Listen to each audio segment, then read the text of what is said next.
Eu sei que esse assunto talvez para você pareça ser um assunto muito complexo, mas não é.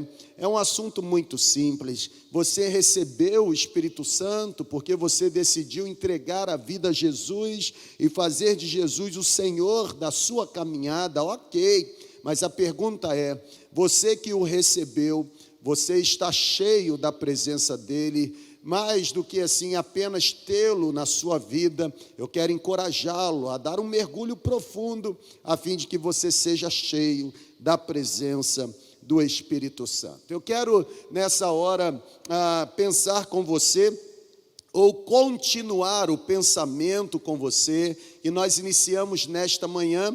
Não sei se você participou conosco da celebração pela manhã, mas pela manhã eu me apropriei desse texto, segunda carta de Paulo a Timóteo, capítulo 2, versículo 15, e eu pensei sobre este tema: quem tem sido a sua referência? Pela manhã eu destaquei 3 comportamentos ou 3 virtudes, 3 características que eu afirmei serem características que eu preciso possuir na minha caminhada. Você que esteve conosco pela manhã, você vai se lembrar de que eu falei do otimismo de Davi. Eu falei, de alguma forma, da capacidade de amar de Jonatas, e eu concluí o nosso pensamento pela manhã, dizendo para você sobre a integridade de José. Eu quero ler o texto mais uma vez, e a partir do texto, eu quero dar a você mais 3 sugestões de oração que você precisa fazer, assim como eu tenho feito nessa minha caminhada de consagração ou caminhada de oração e jejum. O texto bíblico, ele diz assim: faça todo o possível para conseguir a completa aprovação de Deus, como um trabalhador que não tem do que se envergonhar, ou um trabalhador que não se envergonha do seu trabalho, mas um trabalhador que ensina a verdade do Evangelho. Numa tradução mais direta, como eu fiz pela manhã, eu repito, a Bíblia diz: procura apresentar-se a Deus aprovado, como obreiro que não tem do que se envergonhar e que maneja corretamente a palavra da verdade. Vamos orar mais uma vez. Senhor, por favor, abra o nosso entendimento. Por favor, Senhor, não nos permita ser os mesmos até que a Tua palavra chegue no nosso coração. Eu imploro, Senhor, que toda transformação que o Senhor tem para fazer em nós, que haja liberdade mesmo para que essas transformações aconteçam e nos tornemos obreiros aprovados diante do Senhor. Eu quero agradecer por cada pessoa, cada irmão, cada irmã, cada pessoa conectada, amigos nossos que contribuíram nessa noite. Eu peço que o dinheiro sirva, ó Deus, para que o amor do Senhor seja compartilhado, para que de alguma forma o sofrimento de famílias seja amenizado. Eu quero nessa hora orar por alguns irmãos, orar, ó Deus, por aqueles que estão acamados, aqueles que estão sofrendo, aqueles que estão, ó Deus, sem nenhuma perspectiva de vida, gente, ó Deus, necessitando de oração, gente que está entrando na UTI, gente que está completamente, ó Deus, rendido, paralisado, ó Deus, por alguma enfermidade. Eu quero me lembrar agora, Deus, de algumas pessoas que a Tua igreja tem cuidado, tem prestado auxílio. Eu te peço, Senhor, por favor, abençoe a irmã Marlene, onde ela estiver agora, no processo que ela estiver. Eu imploro que a Tua mão possa alcançá-la, que ela seja tocada pelo Teu poder, e que até o final desta celebração recebamos, ó Deus, a resposta, recebamos a informação de que houve um terremoto, houve manifestação sobrenatural da Tua presença, a enfermidade, ó Deus, foi repreendida, e aquele que estava doente voltou a ter ter saúde, e a glória continuará sendo dada para o nome de Jesus. Receba a nossa gratidão, gratidão que temos de sermos o teu povo, a tua igreja, e podermos nesta hora ouvir a tua palavra. Nos fale, ó Deus, que cada palavra que será ouvida por nós não seja apenas proferida por lábios humanos, mas cheguem até os nossos ouvidos, dinamitadas pelo poder do teu Espírito. É a minha oração, em nome de Jesus. Amém. Eu disse hoje pela manhã que nós estamos concluindo, fechando um ciclo de 14 dias de oração e jejum, e eu também lembrei a você que durante todo esse processo, algumas orações nós fizemos, alguns propósitos nós fizemos, algumas petições nós entregamos para Deus, e eu disse para você que olhar para esse texto de Paulo, uma orientação que Paulo está dando para o seu filho na fé, Timóteo, uma orientação que Paulo está dando para um jovem pastor que tem agora um desafio imenso de pastorear uma grande igreja, a igreja de Éfeso. Paulo diz para Timóteo: Timóteo, procure apresentar-se a Deus aprovado, como obreiro que não tem do que se envergonhar e que maneja corretamente a palavra da verdade. A pergunta que surge é: o que fazer ou como viver para que eu e você sejamos encontrados por Deus como obreiros aprovados? Irmão, no início da nossa caminhada de jejum e oração, nós fomos orientados, nós fomos encorajados, nós fomos motivados a identificar algumas áreas da nossa vida, áreas que nós julgávamos necessitar de alguma mudança. No início da nossa jornada de jejum e oração, nós fomos lembrados de que o jejum não é uma forma de eu alcançar a bênção, mas o jejum é uma plataforma para que em Deus eu me torne uma bênção. Nós fomos desafiados, encorajados, motivados no início da nossa jornada a escrevermos no papel, a de alguma forma mentalizarmos áreas da nossa vida que, olhando para nós mesmos, nós considerássemos necessitar urgentemente de uma transformação. E ficou muito claro durante a nossa caminhada que o objetivo do jejum e da oração não era arrancar de Deus o que a gente queria, mas era exatamente nos parecermos com o rosto do Senhor. Sabe, desejar ser mais parecido com Jesus foi o combustível que nos alimentou ao longo desses 14 dias. Mas como eu fiz pela manhã, eu pergunto a você agora à noite: como podemos nos parecer com Jesus, se não definirmos quem será a nossa referência? Quando eu chego juntamente com você, enquanto igreja, quando eu chego ao final dos 14 dias, a pergunta que eu penso que devemos responder é exatamente essa: quem tem sido a nossa referência? Quem tem sido a sua referência? No que diz respeito a se parecer com Jesus, ou no que diz respeito a parecer-se com Jesus, quem tem sido a sua referência? Paulo, nesse texto, afirma que não apenas Timóteo, mas os cristãos de hoje, eu e você, discípulos de Jesus, Paulo está dizendo que devemos nos esforçar para sermos encontrados por Deus como obreiros aprovados. Paulo está nos orientando a nos esforçarmos para que sejamos pessoas que não têm do que se envergonhar. Paulo está dizendo no texto que nós precisamos caminhar de tal forma, uma caminhada marcada pelo bom manuseio da palavra da verdade. Eu preciso lembrar mais uma vez a você que você não será encontrado como obreiro aprovado, a não ser que o seu caráter seja conformado ao caráter de Deus. Sabe, irmão, na ministração de hoje pela manhã,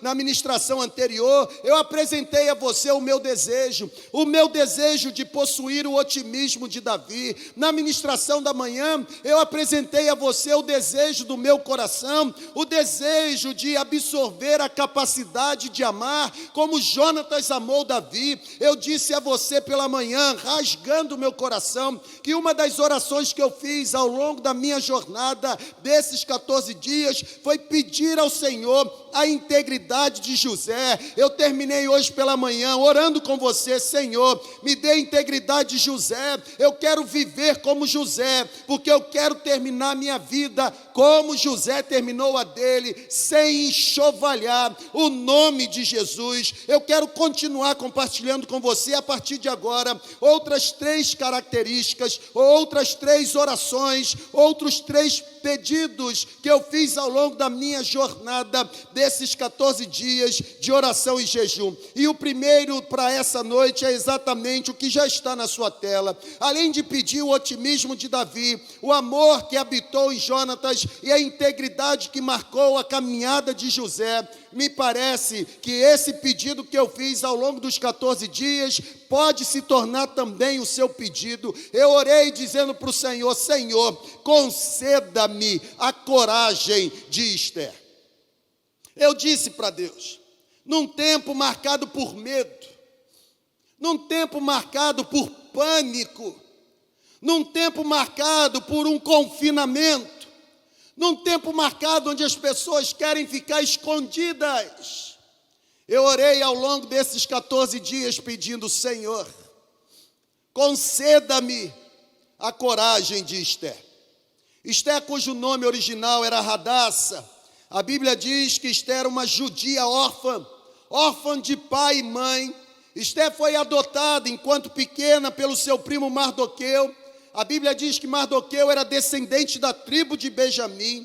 E a história mostra, fica claro, que Esther foi proclamada rainha pelo rei Xerxes, mais por causa da sua beleza do que por causa da sua habilidade. Eu vou repetir a você, quando a gente lê o livro de Esther, fica muito claro que Esther foi promovida rainha, não porque Esther tinha muitas habilidades, mas por causa da sua beleza. Irmão, quando o povo judeu, quando aqueles judeus estiveram ameaçados, quando aqueles judeus foram de alguma forma ameaçados de serem exterminados, a Bíblia diz que a rainha Esther preferiu arriscar a sua vida. A rainha Esther suplicou ao rei que poupasse a vida do seu povo. Irmão, quando a gente lê o texto, que coragem! Esther estava disposta a perder status quo, Esther estava disposta a perder privilégios, Esther estava disposta a perder até mesmo a sua vida para fazer o que Deus havia determinado para ela. Que coragem! Como eu preciso desse tipo de coragem. Sabe, irmão, a coragem de Esther, ou a coragem que Esther teve, a coragem de comparecer diante do rei, a coragem de interceder pelo seu povo, a coragem de interceder diante do rei pelos judeus, irmão, isso não foi resultado de uma manifestação irresponsável. A coragem de Esther arriscar a própria vida e comparecer diante do rei para interceder pelos judeus, isso não foi um comportamento imprudente, isso não foi resultado de um comportamento insano, não. A coragem de Esther, a coragem de até mesmo se arriscar, a coragem de Esther se fundamentava na crença que ela tinha, sabe qual? De que vale a pena viver ou vale a pena morrer pelos valores que Deus tem dado para a nossa caminhada. Irmão, um dos grandes escritores certa vez disse que a vida digna de ser vivida é aquela que é vivida diretamente ou completamente para Deus. Que coragem de Esther! É como se Esther tivesse dito: eu vou fazer a coisa certa, eu vou fazer exatamente o que Deus está me pedindo, e se eu tiver que morrer, eu morrerei. Se nós passarmos os olhos nas páginas da Bíblia, nós encontraremos diversos cenários. Se nós passarmos os olhos nas páginas da Bíblia, nós encontraremos diversos exemplos de pessoas que foram encorajadas pelo Senhor a não temer, a desenvolver uma certa coragem. Se a gente começasse pelo início lá do livro, a gente encontraria a história de Moisés. Que coragem! Como o Senhor o fortaleceu.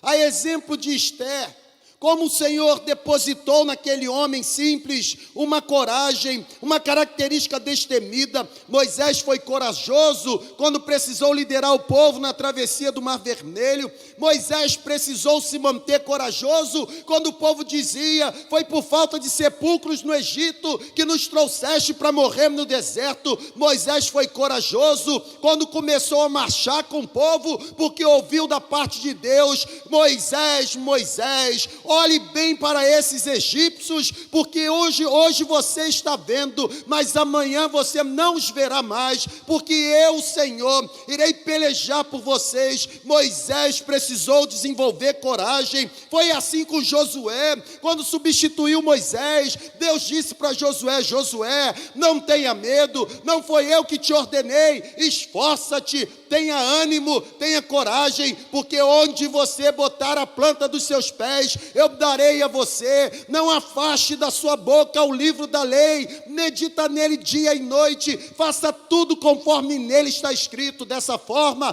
com coragem, você verá o seu caminho prosperar, você será bem sucedido. Foi assim, meu irmão, com Gideão, quando estava de alguma forma malhando trigo no lagar, e Deus o apareceu dizendo: Gideão, homem valente, homem valoroso, coragem, Gideão, os midianitas não vão prevalecer. No Novo Testamento, irmão, o processo de encorajamento continua. Foi assim com Jairo em relação à sua filha, que estava à beira da morte. Jesus disse para ele: Jairo, tenha coragem, não tenha medo, eu vou na sua casa, a sua filha pode estar morta, mas eu sou o Senhor da vida. A palavra de encorajamento continuou quando os discípulos estavam no mar revolto, e Jesus então acalma aquela tempestade, repreende a fúria do mar, devolve paz e diz para os discípulos: coragem, não tenham medo.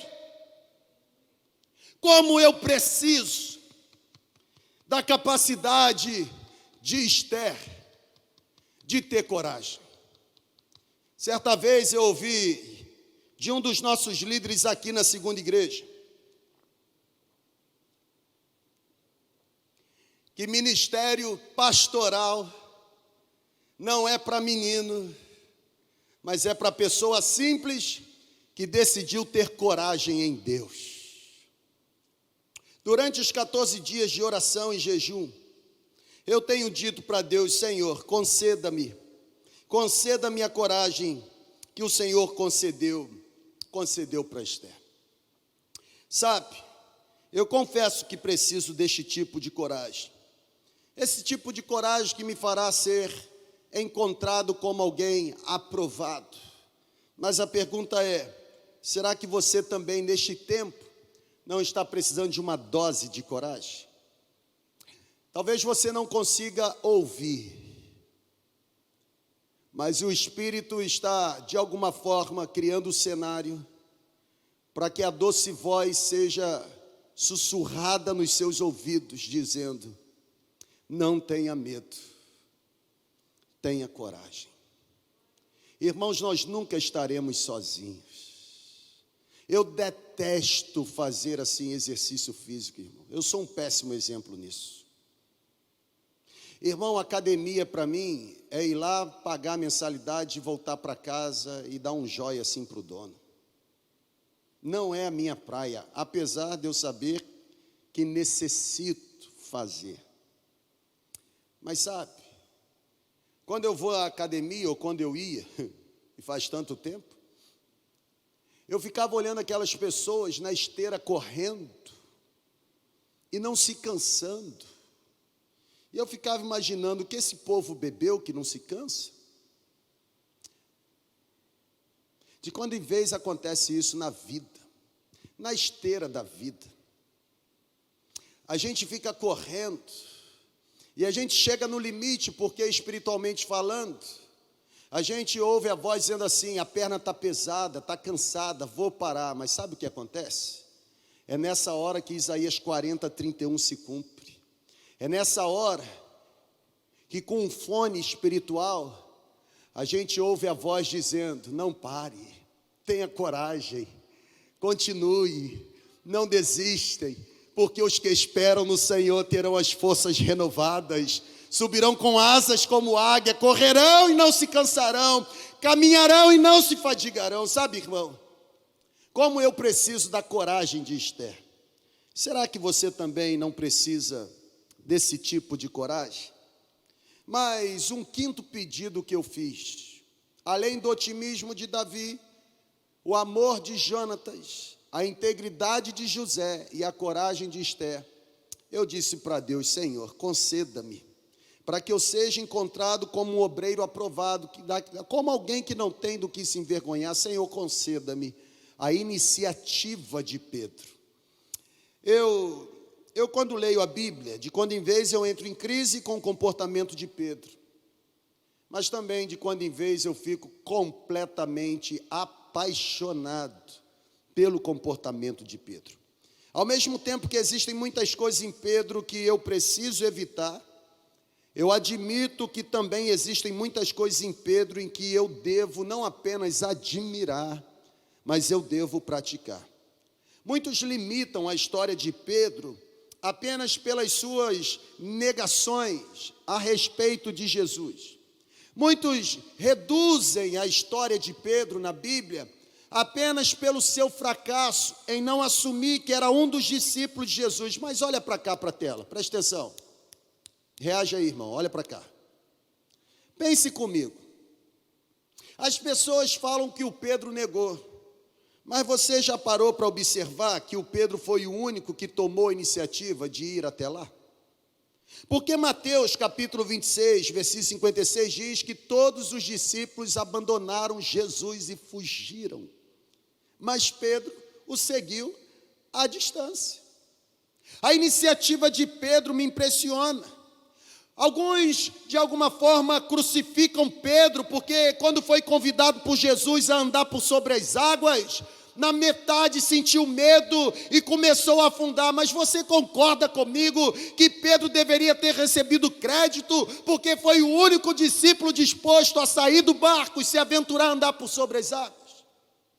Sabe, irmão, como eu preciso da iniciativa de Pedro. A iniciativa de Pedro me impressiona. É bem verdade que Pedro nem sempre cumpriu com os propósitos verbais que fez, mas em muitos momentos Pedro foi o único entre os 12 discípulos disposto a falar. Quer um exemplo? Quando Jesus está no norte, em Cesareia de Filipe, e pergunta: quem os homens dizem que eu sou? Pedro toma a iniciativa e diz: tu és o Cristo, o Filho do Deus vivo, ou seja, tu és o ungido da parte de Deus, com a missão específica de redimir a humanidade do seu pecado. Tu és o prometido, o Messias, que viria da parte de Deus para resolver o problema da humanidade. Tu és o cumprimento da profecia de que aquilo que a lei de Moisés não foi capaz de fazer em relação ao pecado do homem, o Senhor fará. A capacidade de iniciativa de Pedro me impressiona. Foi Pedro o primeiro a identificar Jesus. Foi Pedro que tomou a iniciativa de sair em defesa de Jesus no Getsemane, arrancando a orelha do soldado. Foi Pedro, irmão, que tomou a iniciativa no dia lá do Pentecoste, quando o Espírito Santo desceu. O povo começou a falar em outras línguas e aqueles homens incrédulos diziam: estão bêbados. Foi Pedro que tomou a iniciativa, mesmo não sendo tão sábio ou tão culto como Paulo, mas Pedro tomou a iniciativa e disse: o que vocês estão vendo não é resultado de bebida, não é efeito de álcool, é descida do Espírito Santo. Como a iniciativa de Pedro me impressiona. Sabe, quando Pedro e João estão indo para o templo orar, e um coxo aborda Pedro e João, é Pedro quem toma a iniciativa e diz: olhe para nós, não temos prata nem ouro, mas o que temos lhe damos, em nome de Jesus o Nazareno, levanta e anda. Sabe, foi Pedro, irmão, foi Pedro que quando os líderes, quando o Sinédrio, quando os fariseus quando as autoridades religiosas disseram: ou vocês parem de pregar, ou vocês vão ficar presos, foi Pedro que tomou a iniciativa dizendo: nós não podemos deixar de falar daquilo que temos visto e ouvido, porque em nenhum outro há salvação, porque debaixo do céu nenhum outro nome é dado entre os homens, pelo qual devamos ser salvos. Será que você também não precisa ser abastecido por essa disposição de tomar iniciativa, assim como Pedro tinha? Como eu preciso. A sexta e última característica que eu pedi ao Senhor ao longo desses 14 dias. Recapitulando com você, não apenas o otimismo de Davi, não apenas a capacidade de amar de Jonatas, não apenas a integridade de José, não apenas a coragem de Esther, não apenas a iniciativa de Pedro, mas eu concluí a minha caminhada dos 14 dias pedindo ao Senhor: Senhor, conceda-me a intensidade ou a profundidade do apóstolo Paulo. Irmão, quando pensamos na pessoa de Paulo, ou quando pensamos na pessoa do apóstolo Paulo, me parece que o que vem à nossa mente não é uma imagem cristianizada. Até porque quando a gente lê os primeiros capítulos de Atos dos Apóstolos, a gente percebe que, apesar de Paulo ter sido o autor de tantas cartas no Novo Testamento, no início Paulo parecia mais um terrorista do que um seguidor de Jesus. Na verdade, quando a gente lê, ou quando a gente pensa na pessoa do apóstolo Paulo, o que vem à nossa mente de imediato é o autor das 2 cartas aos Coríntios, é o grande teólogo que escreveu a carta magna, chamada Carta aos Romanos, é aquele que foi considerado por muitos como sendo o redator da carta aos Gálatas, é aquele que de alguma forma teve coragem para fazer um rompimento com o judaísmo, exortando-nos a uma vida de liberdade provida pela graça de Deus. Quando a gente pensa em Paulo, de imediato vem na cabeça a imagem daquele que editou as epístolas da prisão, ou as cartas pastorais, tão cheias de sabedoria, de significado. Sabe, quando a gente pensa no apóstolo Paulo, de imediato o que sobe à nossa mente é que esse homem amou o Salvador desde o berço.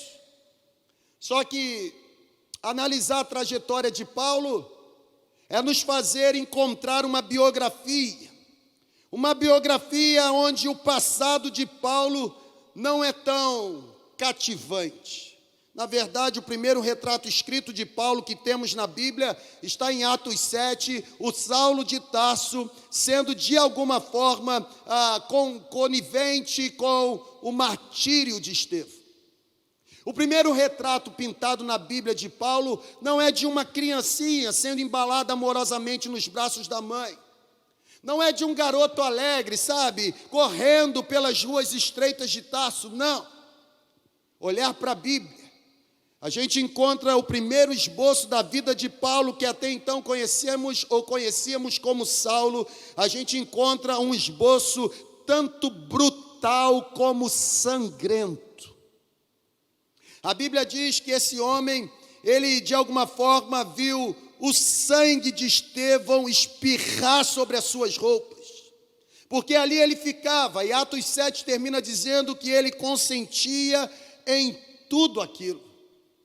O homem parecia um homem medonho, perverso. O primeiro retrato da vida de Paulo, chamado então como Saulo, é alguém participando de um assassinato violento. Mas o 9º capítulo de Atos dos Apóstolos deixa claro que há um divisor de águas. As emoções de Paulo estão à flor da pele.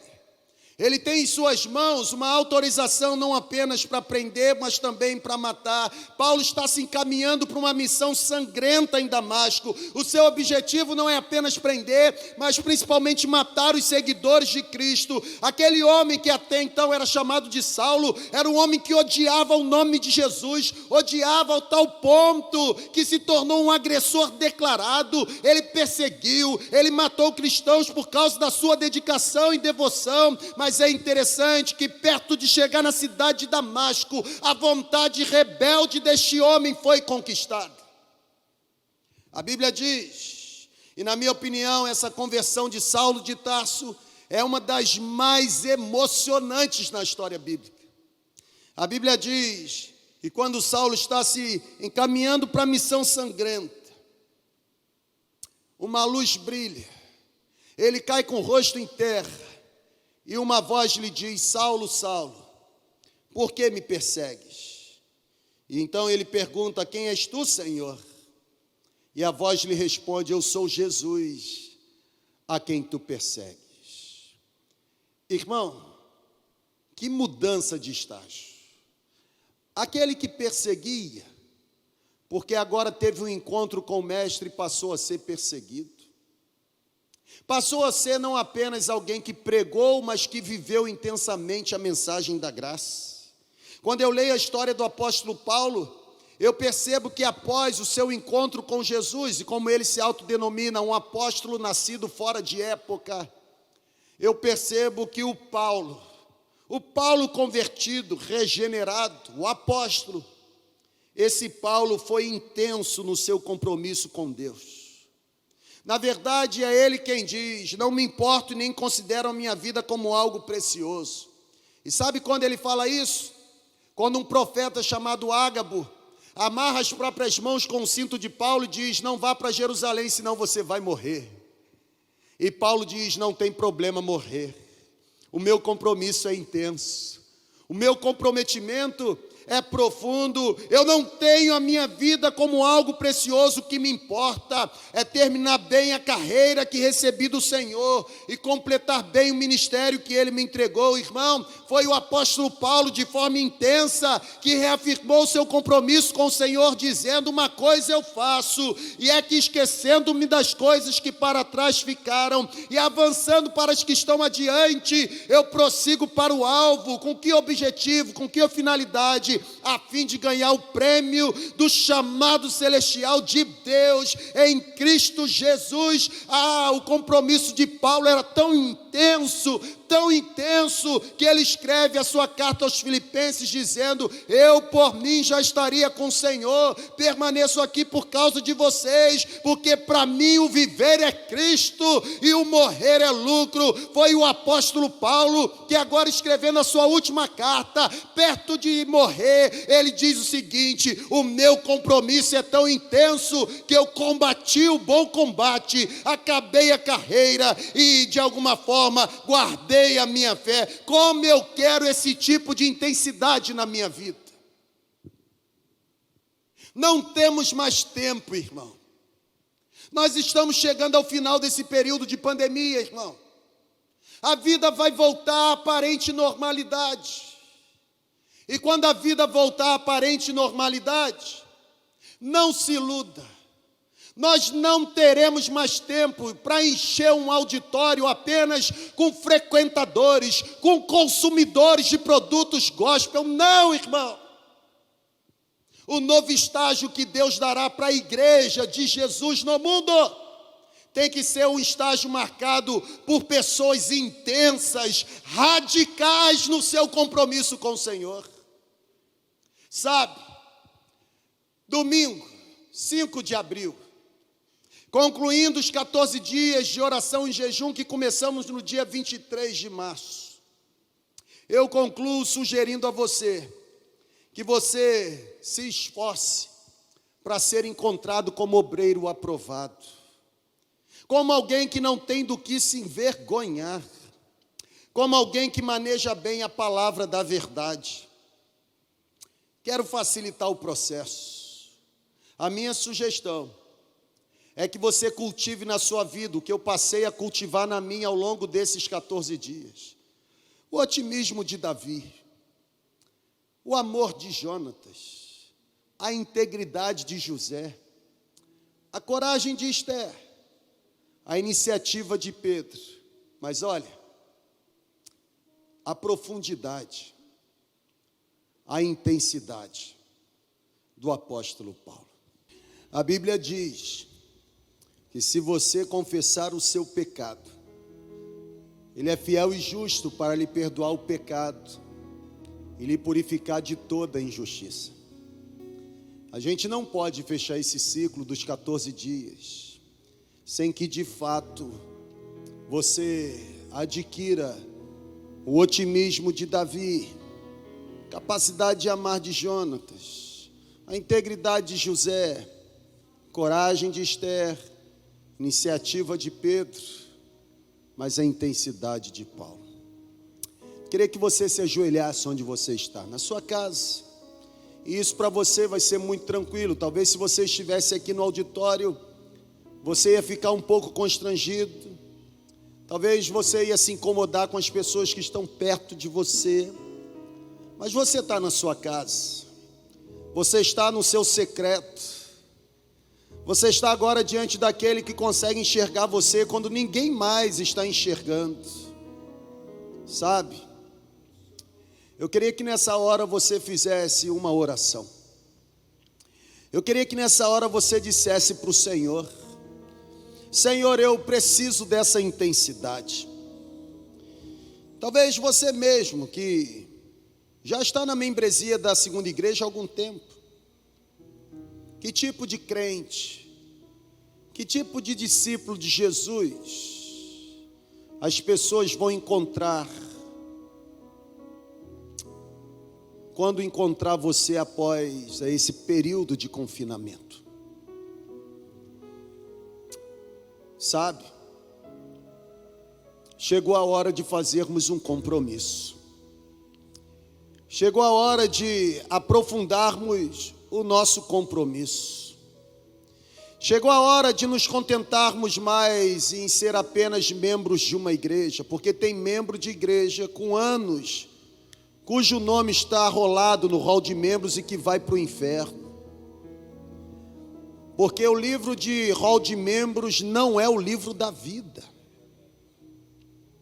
E entrar na eternidade, tendo paz com Deus e vivendo com Deus, não basta apenas exercer liderança numa instituição, numa igreja.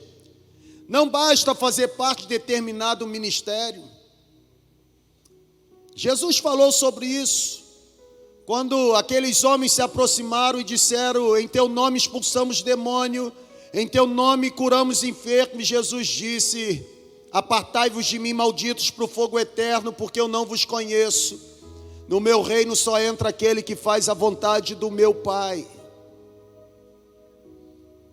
Eu queria que você se ajoelhasse agora e você pedisse ao Senhor para esvaziar você de você mesmo, da sua arrogância, da sua vaidade, da sua capacidade de sempre se achar necessário, da sua capacidade de se enxergar superior aos outros.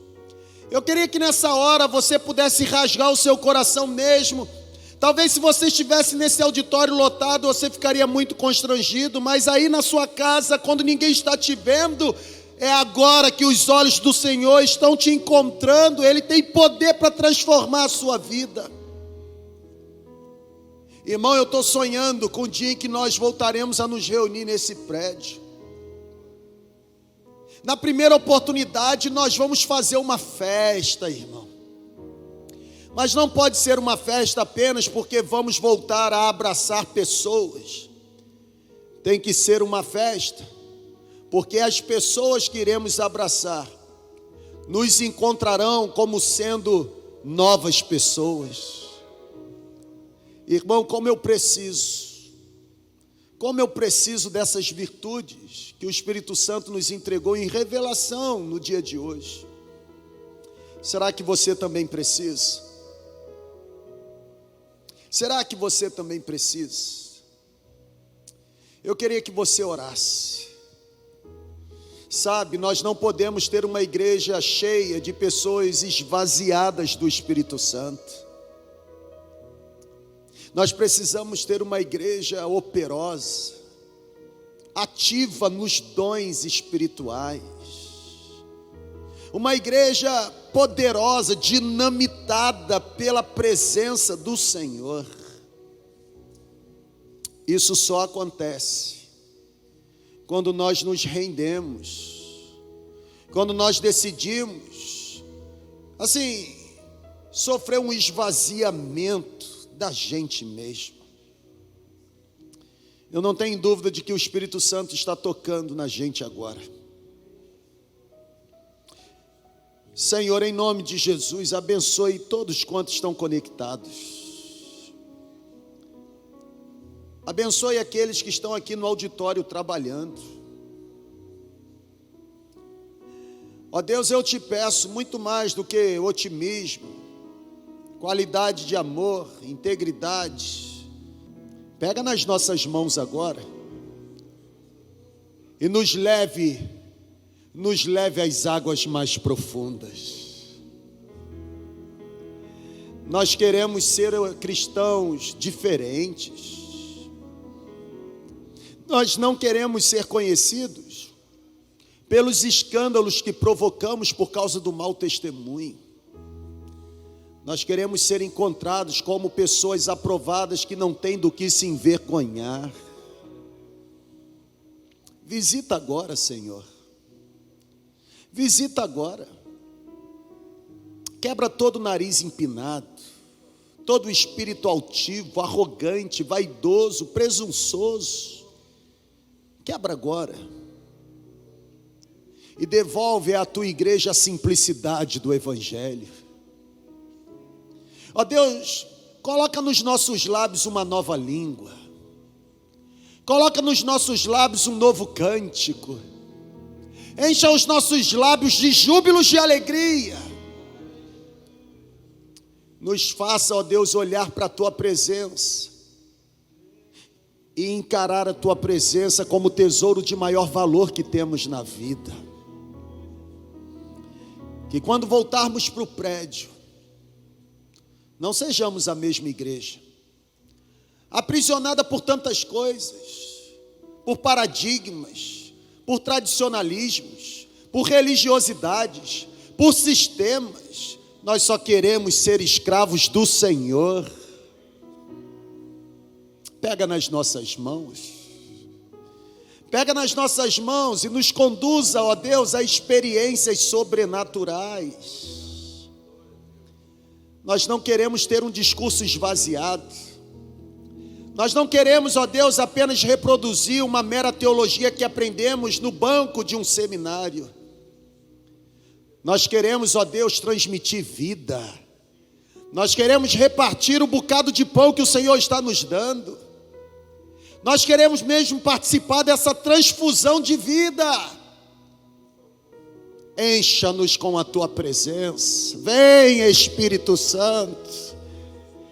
Vem, Espírito Santo, e derrama uma presença nova sobre nós.